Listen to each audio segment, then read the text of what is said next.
As the souls move past you, some turn their heads in your direction, but most seem fixated below you, on the Ordra pillar beneath your feet.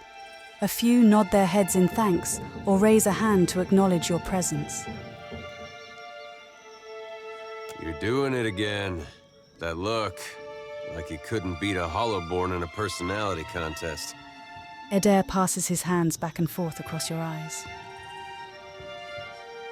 What do you see that I can't, Watcher? Souls. Dozens of them. Maybe hundreds.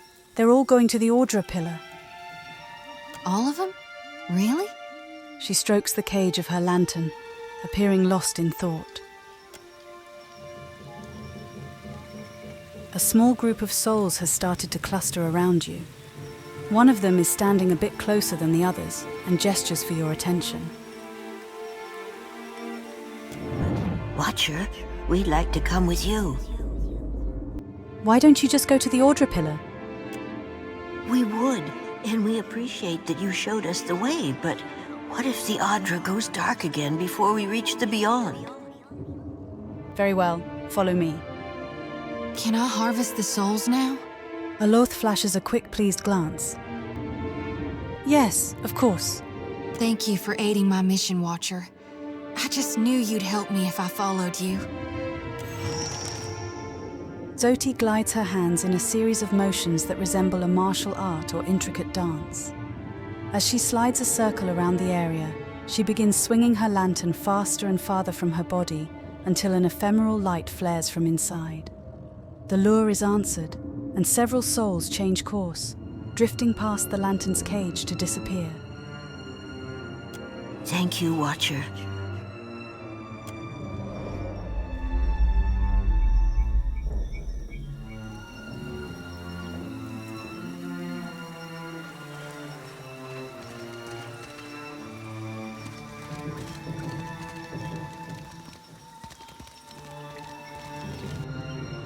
Got a weight in my lantern now. Almost feel like I can hear the soul when I jostle it around. With every soul, my lantern's getting heavier and heavier in my hand. How are you feeling? Have you suffered any recent nightmares? I did, recently with you. You were walking the depths of the ocean, but you didn't drown. And in your hand, you gripped the key to Aora's end. Her face alights with a fierceness. I've seen stars wreathing a statue's brow, and souls flowing like tears over gleaming Audra. And then my god headed into the heart of the storm, where he could find the darkness. Tell me what's on your mind?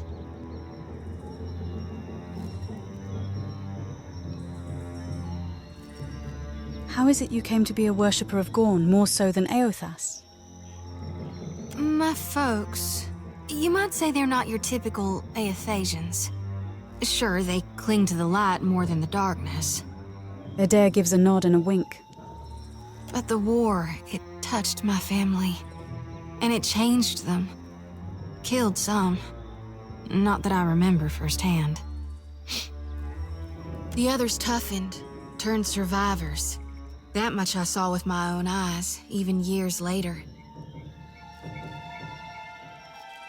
Are there others like you? Other Gornites out there? Of course. Though we're few and spread out. Most don't keep to temples. Soul shepherding requires travel. My aunt's the one who taught me about the cycle of life and death. How everything happens in stages. Whether forwards or backwards, from seed to rot to rebirth again, it's all just states of existence and balance. See? That's how I first learned about the slice of Gone within Aethys. She grins big, confident and happy. After that, I read all the doctrines of Gone. Anything and everything I could get my hands on. Such as? The 12 books of Nearwith, plus the epistles from the minor prophets. A lot of them aren't a part of today's canonization, but that doesn't mean they're wrong. She crosses her arms over her chest, expression pinched. It's tradition for the youngest born to take up the priesthood of Aethys. Well, I did it in my own way. Let's speak of something else. No need to fiddle-foot around. I'm listening. What are your thoughts on Eothas? We talking during the Saints' War or after he died?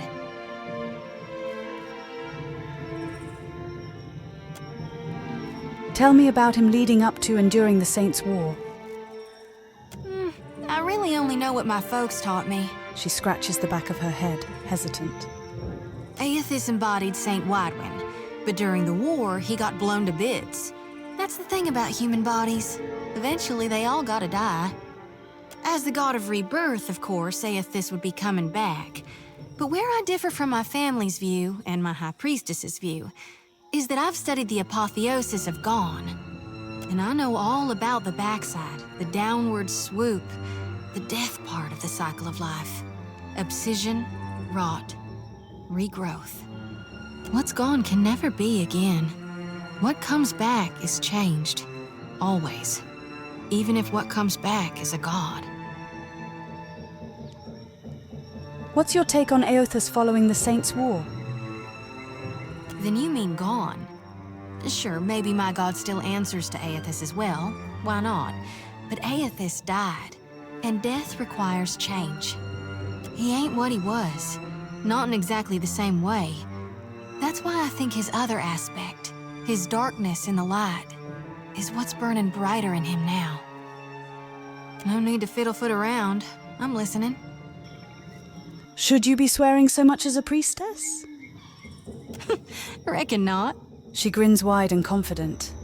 But I can't help but be a touch wayward. Aloth massages his temples, shaking his head. I don't take it too far. My ma caught me once necking in the Merkberry stalks. And of course, I fight. But I've not done much more than that. And I don't use the real ugly words. She waggles her sickle around in a helpless sort of gesture.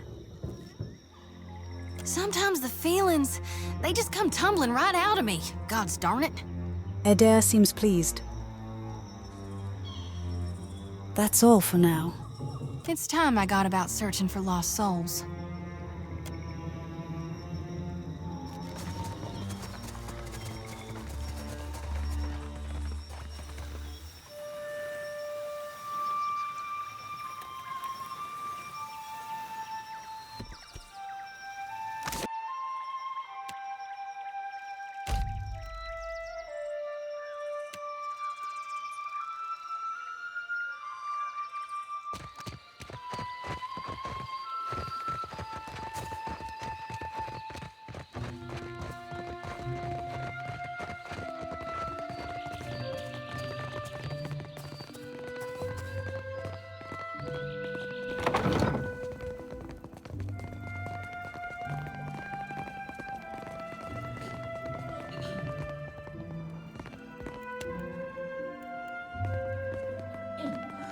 Yes? Something you need? I have information for you about the dig site. At last, Belfetto, tell me, please, what has happened? How much have we lost? I must know. Iotha's killed everyone there, and he'll keep doing it. I have to find him. I understand your impatience, but, Madiko, simply tell me, what of Odorisi? His research? Did you find his notes? I found these. You did? Gods be kind. Clario takes the bundled notes from you with barely restrained urgency. Within moments, he is flipping through the papers, his eyes sweeping back and forth across the pages. Belfetto! Belfetto! We are saved! Clario lets out a relieved, almost giddy laugh, looking up at you with a toothy grin. A grin he hides soon after, behind a cough and a look of some regret. That is, Odorisi's legacy is not wholly lost. I like to believe the man would find that pleasing. He folds the papers once again and sets his hands over them protectively. You say this is all the work of the Titan, of Eothas, and you still insist on looking for him? He destroyed your ship, killed my people. Would it not make more sense to sail to the far side of the world and away from all this?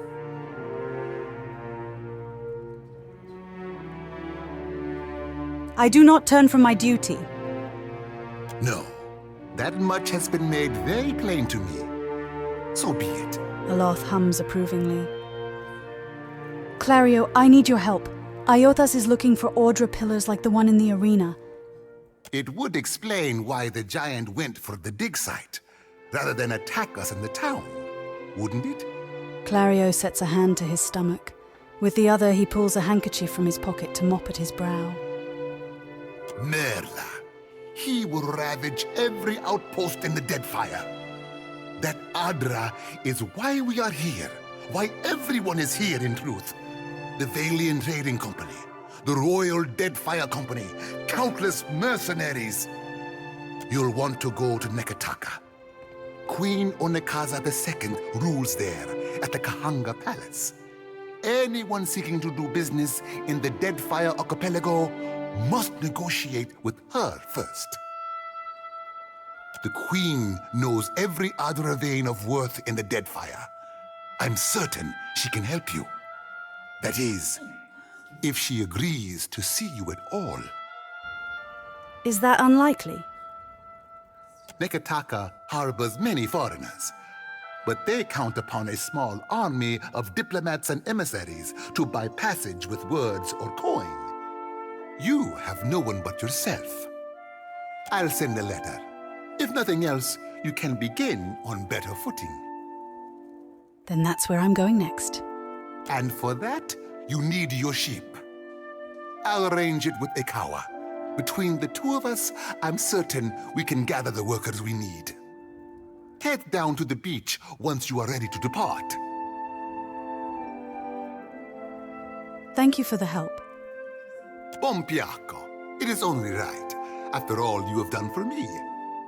I won't keep you further. You have a long and very strange journey ahead. Some advice. After you have had your audience with the Queen, seek out the Valiant Trading Company. They make their headquarters in Nekataka, and the company always appreciates good help.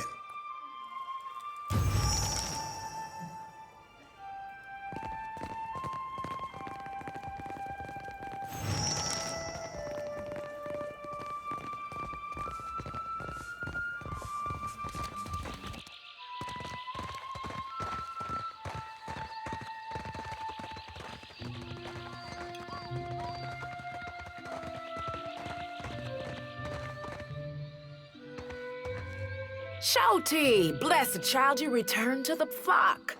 What news do you bring us from the High Priestess? Don't get comfy, 'cause I ain't here to stay. I'm finally doing Gaun's will, thanks to the Watcher. Aloth tenses his fingers and smiles. So I now see. Frowning, the priestess takes her time lighting one golden candle and then another. Do you seek a blessing from the light? We were looking for someone who came out this way years back. If it's a fellow missionary you seek, then you might talk with Nordegand at the temple in Nekataka. She's been around a while, knows more of us than most anyone else.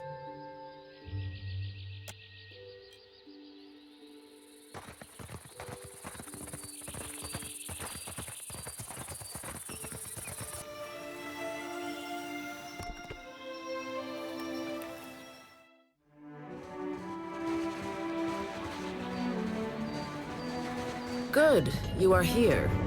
Clario has made good on his promise. We are making ready to free your ship. Ekawa gestures toward your vessel, where a motley group of Huana and Valian workers race to and fro. I say still that you are fortunate. The ship was nearly lost, but it will float.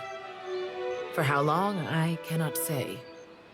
You will wish to find a friendly port with some speed, I think. What if there's another storm? Then you sink. Come, we will see your Defiant out to sea.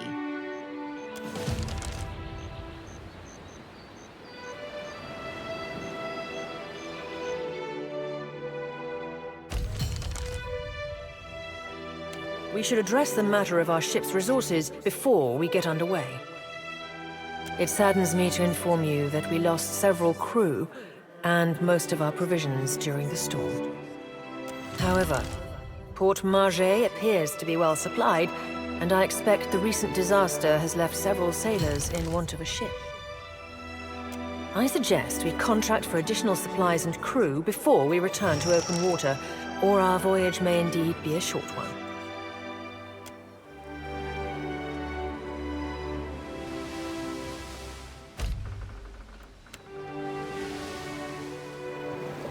As the Defiant leaves Port Margé behind, you casually observe dozens of other ships coming and going, mostly fishing and trade vessels. One craft stands out. An imposing dhow, replete with cannons, crests into view across the Defiant's starboard bow. The flag raised high atop its sails signifies a wish to parley. However, the dhow approaches at an aggressive speed, suggesting that it may not be easily turned away. You spin the ship's wheel counterclockwise. The ship swings around quickly, disturbing a gull resting on the foremast. The bird voids a white splotch on the deck as a sign of disapproval. You even out the wheel and bear straight towards the dhow. The distance closes quickly, and soon the massive dhow's hull rolls on the waves beside your ship. Boarding planks emerge and are quickly cast onto your ship, along with shouts from its crew notifying you that their captain will be boarding. Several well-armed men cross the planks, their eyes watching every inch of your ship. The crowd parts open to make way for their captain, a tall, well-dressed man. He peers at you with one impeccably groomed eyebrow raised. Following behind the captain, and in stark contrast, strides an unkempt Orlan. A pair of pistol grips protrude from his belt, and he casually twirls a stocky firearm around his index finger. His shaggy face, framed by long cobalt blue hair and a wildly braided cerulean beard, makes the crooked smirk he directs at you seem almost sinister.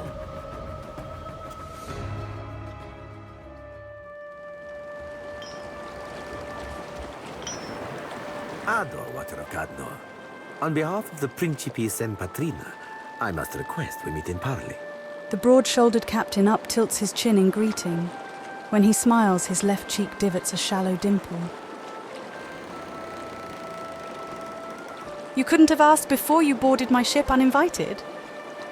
Eccosi. It has been some time since I last asked another's permission. He flourishes a courtly bow. I have heard some marvelous tales regarding your ventures in the Deerwood.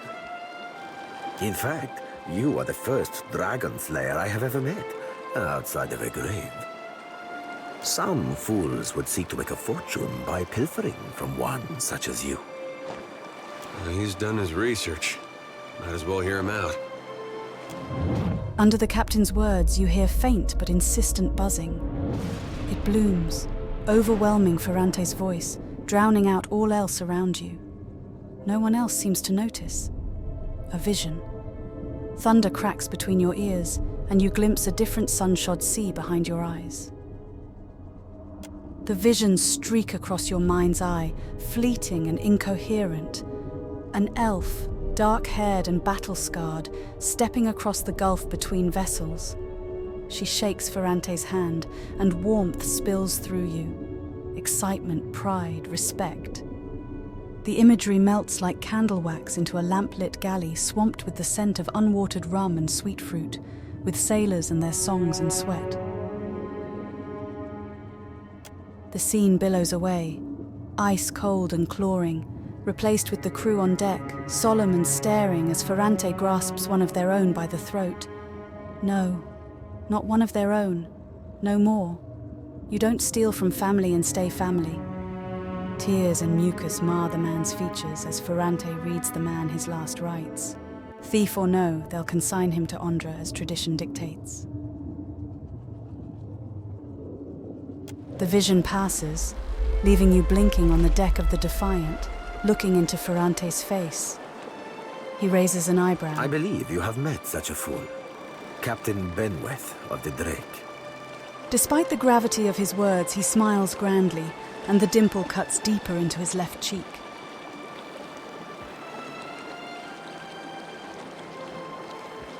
And your furry little companion happens to be? Allow me to introduce one of my more special acquisitions. A diamond in the rough, if you will. Seraphin is a magnificent ship hunter. In fact, he is how he tracked you. Seraphin's fur-bordered lips twist down at the corners as Ferrante speaks, and you feel the fuzzy vibration within your inner ears of another oncoming vision. You let the visions come. Prismatic light explodes behind your eyes as the images wash over you. The bow of a ship, bowsprit jutting rigidly forward, seeking, searching, mind freed and sliding across the waves. The minuscule thoughts of sea beasts shining below. The gulls above, all eating, fucking, shitting, the circle eternal. Cold, wet, then parched throat, heat, wind-stirring fur, shouting, cannon fire somewhere distant. The Ordra Colossus, dawn radiant in the distance. Look away! It burns! The rum flows below decks. A party and you are out here, searching still. Dice thrown, clatter roll and Drake's eyes. Felicia in the bilge with Arno, thrusting waves of... Should ignore that. Captain Ferrante at his desk, a hand mirror out, plucking the hairs that bristle his earlobes. Outward, Seraphin. Outward, turning then and there, too bright and too sundered. Follow the thread to a whisper dark and hard, wrapped in a tattered hurricane, all aboard a name. Defiant. Seraphin's voice pulls you from the vision. Not to say that I ain't wildly honored to be making the acquaintance of a lady as charming as yourself. He rises from a deep bow you didn't see him make, and you're not sure whether it's the deck of the Dauntless that's so unsteady, or your legs. Adair gives a wink and a nod. I know a cipher's handiwork when I feel it. Tell yours to stay out of my head. The Blue Orland's mouth falls open. Voxen of Ubilnet Merla. Careful, ship hunter. Mind that you do not confuse a useful skill set for a non-expendable one. Ferrante glares at Seraphin. The Orland steps back, blinking away the rebuke, and peers at you, probing. His yellow-green eyes narrow, unfocused, as if trying to remember something. Then the captain turns a warm smile back at you. My apologies. Rest assured, it will not happen again. Apologies, Captain. Didn't mean it, really. We're up all night, you know, searching out our friend here. You've been at sea a while. Your mind starts playing tricks on you, aye? Well, mine plays tricks on others, too. Usually don't mean much. Maybe see a bit of shadow, hear a bit of tune. Not less a person sensitive. Like, say, a watcher. Wait, who are the Principis en Patrena? This is the first you are hearing of us, truly? His brows raise in a show of surprise. But then his smile turns sly, and he cants his head as if to include you in a secret. We are a magnificent but largely landless people, so we have come to own the sea. To survive, we must seize prosperity where we can. Hence, we are oft labeled as pirates, smugglers, merchants of illicit trade, or mercenaries. It will not always be so, but it is for now. You say this Captain Benwith is the one who attacked me? Ah, the short-sighted scoundrel has been wreaking havoc in the area for months. He is no son of Valia. I do not fault his ancestry, but he disregards too much the grand heritage we Principi represent. Benwith is the second most selfish captain within the Principi's newest generation. He risks all that we value.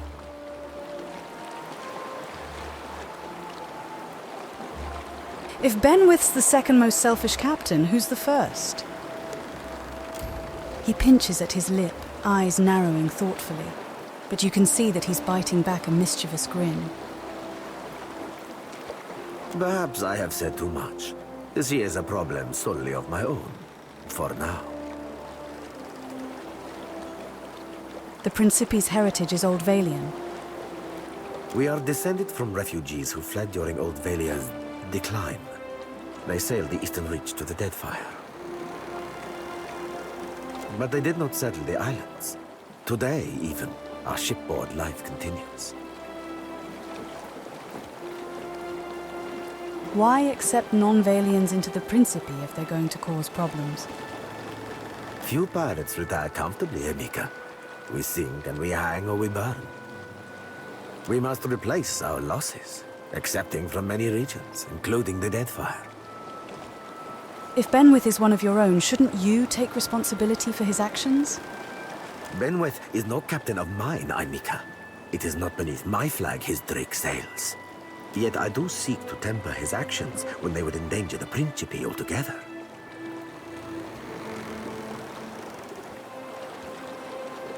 How has Benwith endangered the Principe? Are you saying if we rile you, you will pose no threat to us? Ecosi, pardon if I do not believe you, Dragon Slayer. The captain chuckles, fingers rubbing the frilled collar about his throat. Word of Benweth's thread on the Defiant will spread throughout the Deadfire. More fools will seek to prey upon you. I would suggest you stave off all others by making an example of Benweth. For Auntie's, do my job for me, friend. Hope you don't die in the effort. The rogue words flit through your thoughts like darters. Not quite your own, but not entirely unlike your own either. Why tell me this?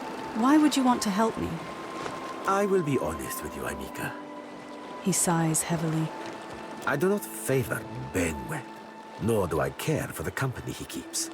Such fools and scoundrels serve only to tarnish the Principe's reputable name. But I believe you will be capable of setting him straight.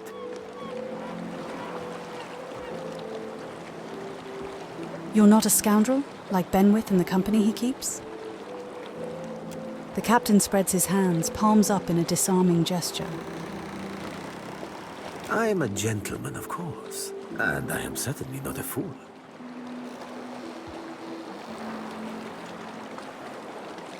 It sounds like if I defeat Benwith, I'll be doing you a favor.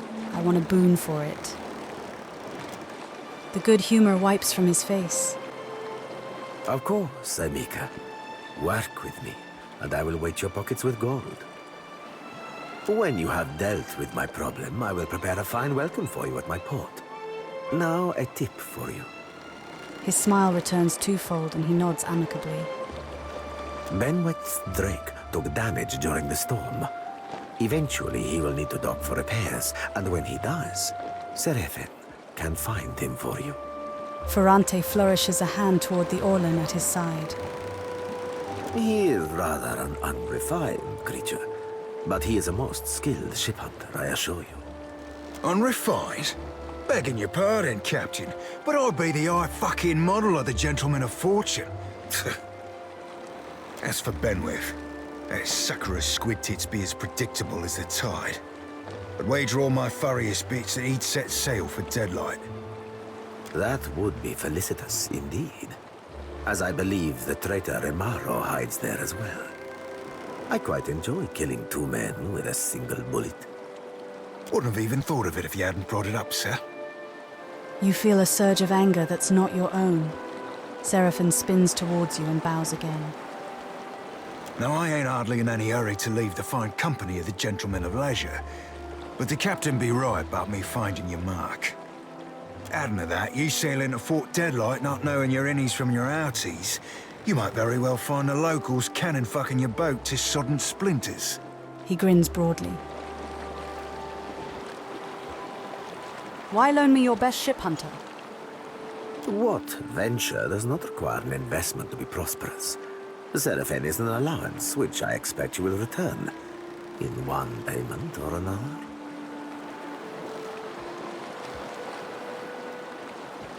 Are you two finished? Nah, Captain Ferrante and I'll never be truly finished. Not till we've both met Andra face to bosom. And knowing that salty lass, mayhaps not even then. Ferrante smiles broadly, but his fingers caress the blunderbuss holstered to his chest. What can you do for me? Are you asking aside from my vaunted ship-hunting abilities, self-evident manners, and cyclopedic know-how of all things piratical? Teeth glint between the curves of his smile. Color rises in Alorth's cheeks. He shakes his head. Yes, aside from the obvious. Well, there'll be me knowing my way around Fort Deadlight, so named on account of it being a fortress and all.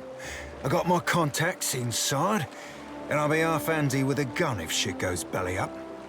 Adding to that, I'll be right easy on the eyes, or so the lasses tell me. He raises his eyebrows in 2 quick bumps. I'm sure they were just being kind. Oh, you verily wound me, madam. As you see, Seraphim is both insufferable and marvelously useful. It seems like you're eager to join me. And who wouldn't be salivating to show a Valian such as yourself the rigging? I know there's something you're not telling me. Aye, there's boat holds I ain't telling you, Watcher. I ain't telling you about the lass I have back on Deadlight. Ain't telling you what we did or didn't do last time I seen her, neither. Certainly ain't telling you about the secret pirate handshake that'll get you in the door. Ferrante shakes his head, but his smile widens into a sincere grin. Welcome aboard, Seraphim. Oh, you won't be regretting this, Watcher. At least so long as you keep us heavy in grog and light on the onions. Ugh, them dirty shit apples ain't never agreed with me, and I'll be suspecting they never will. He pats his belly as he strides to your side. He's not sleeping near my berth, I promise you that much. I sail now for Dunwich, my own safe port. I will await you there, should you be successful in schooling our wayward captain.